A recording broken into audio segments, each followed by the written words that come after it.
So let's get some perspective on this. And these figures were contained in that article in Business Beat on Tuesday.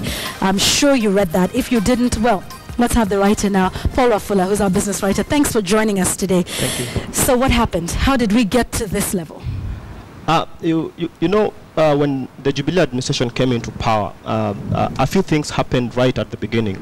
We found the CS Rotich coming to Parliament and asking for an extension to be able to be allowed to borrow more. At that point, it was, we are still in good space, but give us 1.3 trillion more space that we can be able to borrow from. And our legislators, without even asking the questions, why do we need to increase debt ceiling that high? They said we will not be able to borrow. We just, extending it just because, in any case of anything.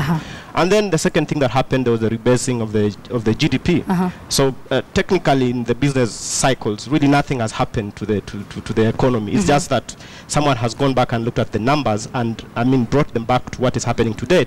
So no money has actually been added to the economy, but because of that, we're able to say that our GDP has now become bigger. So with that rebasing of the GDP, we're able to say now we have even a bigger headroom to borrow. Right. So with that space, but no money coming in. So that was able to put us in a space whereby we can still borrow, and our ratio, our percentage went down to about 48%, and that is the number that people will throw you out there. But without the rebasing of the GDP, now we'll be talking about maybe 55% of the. Yeah. So when I spoke to the Cabinet Secretary for Treasury, Mr. Rotich, she said, well, you know what, debt is not necessarily a bad thing. And that's true, isn't it? Debt is not a bad thing. Yeah. In corporate sector, in governments to borrow. And he's right by saying that debt is not a bad thing. But what are you borrowing for?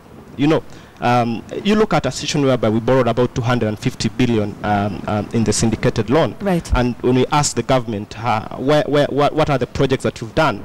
You see, 250 billion, Yvonne, it's like more than 10 Thika roads. Put those numbers into perspective, because I think for most of us, even a billion shillings, Paul, is hard to imagine. Thika road will do about 27 billion. That was the initial amount. So, of course, it went up to about 35 billion. So if you look at borrowing 250 billion, a Kenyan should understand that is like building more than 10 Thika roads. So if you ask government today, where are those 10 Thika roads, or what is it that they have done? You'll be told, for instance, the Ministry of Planning was given 45 billion. For whatever reason, what is that? And you have to understand really what a billion is, and maybe just to help Kenyans to understand. The county government of Nairobi, for instance, they are given about 20 billion from the every financial year. Yeah, to run on 20 billion.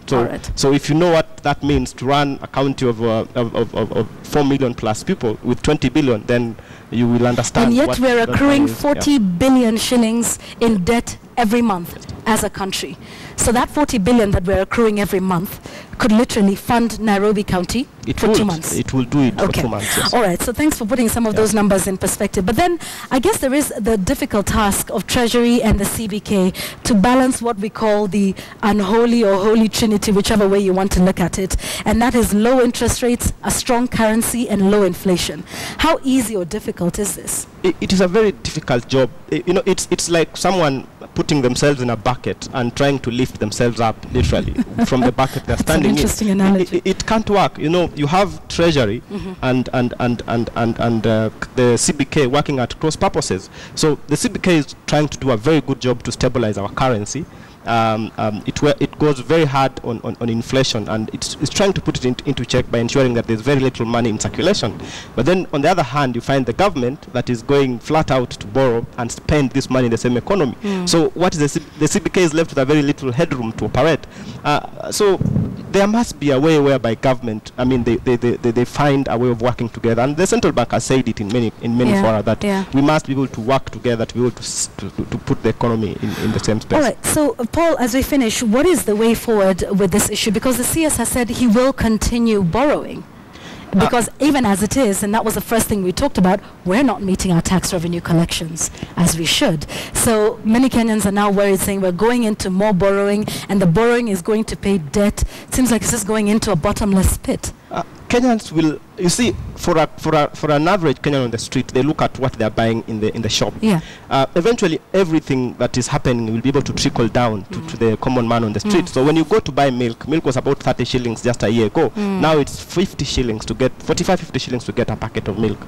Sugar, you know, the price of sugar went up by over almost 60, 70%, and it's not come back. Right.